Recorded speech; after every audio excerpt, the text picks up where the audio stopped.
Isfahan کا ایک بہت بڑا رئیس اپنی بیوی کے ساتھ دسترخوان پہ بیٹھا ہوا تھا۔ دسترخوان اللہ کی نعمتوں سے بھرا ہوا تھا۔ اتنے میں فقیر نے یہ صدا لگائی، اللہ کے نام پہ کچھ کھانے کے لیے دے دو۔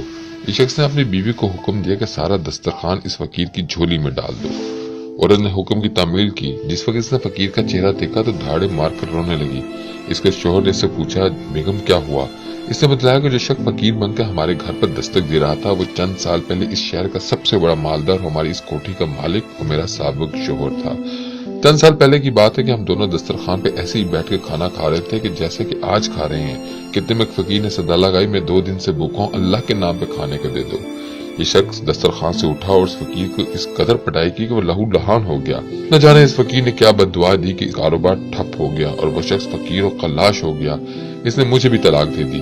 اس کے چند سال گزرنے کے بعد میں آپ کی زوجیت میں آ گئی۔ شوہر بیوی کی یہ باتیں سن کر کہنے لگا، بیگم کیا میں آپ کو اس سے زیادہ تعجب خیز بات نہ بتاؤں؟ اس نے کہا، ضرور بتائیے۔ کہنے لگا، جس فقیر کو آپ کے سابق شوہر نے پٹائی کی تھی وہ کوئی دوسرا نہیں بلکہ میں تھا۔ تاریخ اس طرح کی عبرتناک داستانوں سے بھری پڑی ہے، لیکن کوئی تو ہو جو عبرت پکڑے۔